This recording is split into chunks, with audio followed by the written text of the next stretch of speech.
Oh.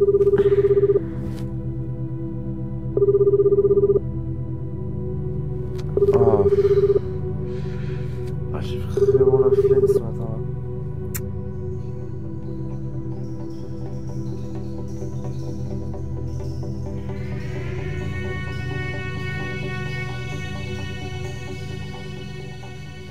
Ça, c'était ma routine matinale jusqu'à récemment. Je suivais vraiment le même ordre de tâches, à savoir regarder mon téléphone, boire mon café, manger mon petit déj et après passer une journée pourrie parce que tout simplement le réveil était mauvais. Et là, je vais pas vous le cacher, ma motivation à ce moment-là, elle était KO. J'avais littéralement envie de rien faire et ça tombe bien puisqu'en soi, j'avais rien à faire vu que j'allais au lycée. Sauf que cette année, il y a eu un événement qui a un peu bouleversé ma vie, à savoir une année de césure. Bon, je vais pas trop m'attarder dessus parce que c'est pas le sujet de cette vidéo et j'en ferai peut-être une plus tard. Mais en gros, mes emplois du temps sont passés de ça à ça. Ce qui fait que je dois planifier littéralement toutes mes journées moi-même et bah si je me lève pas le matin, il y a personne qui va me le rappeler.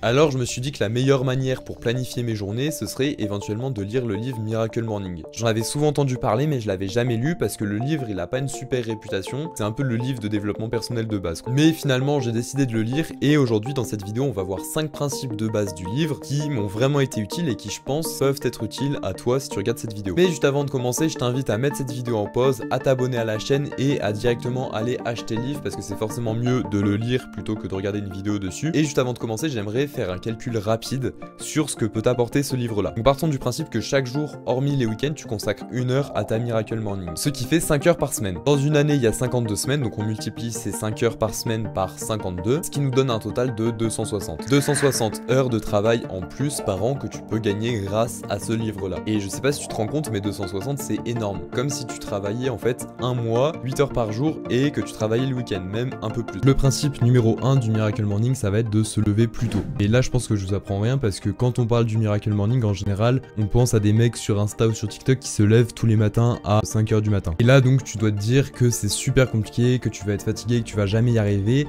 Mais en fait, le Miracle Morning, c'est pas vraiment ça. Alors oui, c'est se lever plus tôt, mais tu vas bien sûr adapter tes heures de lever en fonction de tes heures de coucher. C'est-à-dire que par exemple, si tu te lèves habituellement à 7 heures du matin et que tu te couches à 23 heures, tu vas décaler cet horaire-là à 22 heures le coucher et 6 heures du matin le lever. La deuxième étape pour mettre en place votre Miracle Morning, ça va être de choisir ce qu'appelle l'auteur des savers. Alors les savers, ça va être toute une liste d'activités que vous pouvez faire le matin en vous réveillant et qui vont vous aider un peu à être plus productive et à vous sentir mieux toute la journée. Les savers sont composés de 6 principales activités. Aujourd'hui, on va se concentrer sur seulement 3 de ces 6 domaines, à savoir la méditation, le sport et la lecture. On commence directement avec la méditation. Alors la méditation, déjà, il faut savoir que ça fait 2500 ans que ça existe et c'est apparu à peu près avec l'arrivée du bouddhisme. Aujourd'hui, il y a eu plusieurs études qui ont été faites et qui prouvent réellement l'utilité de la méditation. Tout d'abord, les capacités d'apprentissage sont améliorées.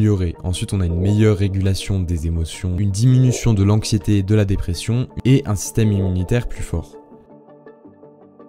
Partons du principe que le soir, pour se coucher, on a besoin d'une diminution de la température corporelle et aussi une diminution de la luminosité. Dans ce cas-là, on peut se dire que le matin, on a besoin que notre corps se réchauffe. Et donc pour se réchauffer, on peut par exemple faire de l'exercice physique, ce qui va vraiment augmenter la circulation de notre sang et réchauffer tout notre corps. Ensuite, les bienfaits de la lecture le matin. Alors ça, c'est quelque chose que je pratique maintenant tous les matins et j'ai vraiment vu un changement au niveau de mon état tout au long de la journée. C'est-à-dire que quand je lisais le matin, déjà j'avais plus de facilité parce que ça devenait une routine et que j'avais encore rien fait, j'avais pas regardé mon téléphone et j'étais pas déjà saoulé à l'idée de lire parce que je le faisais par réflexe. Et ensuite le fait de lire le matin, ça allait faire que j'allais réfléchir à ce que j'avais lu tout au long de la journée et donc j'allais y penser et plus facilement apprendre.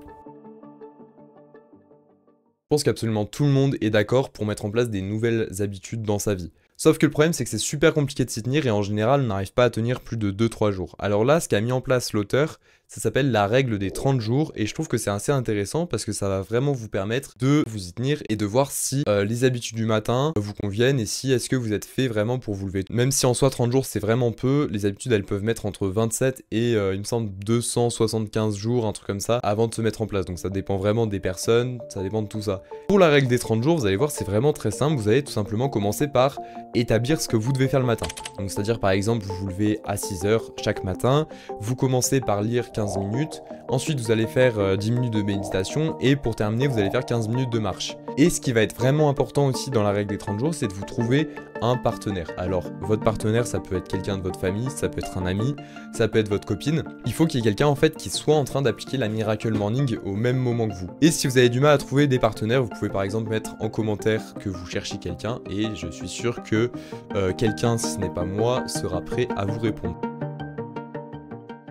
J'aimerais maintenant vous parler du principe de l'adaptabilité dont parle l'auteur. Je trouve que c'est quelque chose qui est vraiment très intéressant parce qu'en fait, ce principe-là, c'est quelque chose que vous pouvez mettre en place dans le contexte du livre, mais que vous pouvez aussi mettre en place dans plein d'autres contextes de votre vie. Le principe de l'adaptabilité, c'est tout simplement le fait d'adapter vos habitudes, ce que vous lisez dans les livres, à votre propre mode de vie. Et ça, je pense que c'est un peu le fléau du développement personnel, c'est-à-dire qu'on a tendance à suivre les conseils de manière stricte. En fait, très souvent, c'est pas forcément fait pour nous. Pour se lever plus tôt, comme on l'a dit tout à l'heure, il faut se coucher plus tôt. Et pour se coucher plus tôt, faut arriver à s'endormir. Sinon, ça sert strictement à rien, vous allez juste perdre votre temps. Et pour arriver à s'endormir, parce que moi, je fais partie des gens qui ont un peu de mal, il y a plusieurs techniques. Et donc là, c'est des techniques que j'ai vues dans des podcasts d'Andrew Huberman. Et donc, il y a quelques principes qui, je pense, marchent vraiment bien. Tout d'abord, le premier, c'est de baisser la luminosité le soir. C'est-à-dire que le soir, quand vous allez vous coucher, 1 heure avant de vous coucher, vous allez vraiment éviter d'allumer toute la lumière. Vous pouvez par exemple utiliser une petite LED, une petite ampoule, vraiment toute petite, qui fait pas beaucoup de lumière, qui va permettre à votre corps de comprendre que c'est la nuit, qu'il va falloir se coucher et donc il faut s'endormir. Le deuxième conseil, c'est espacer en fait l'heure de votre coucher avec l'heure de votre repas. Ce que conseille Andrew Huberman, c'est environ 1h30 à 2h. Ça, encore une fois, ça dépend des gens. Je sais qu'il y a des gens qui ont des contraintes, qui vont par exemple faire du sport le soir et donc vous n'aurez pas forcément la possibilité de faire ça. Et encore, cette fois-ci, une sage parole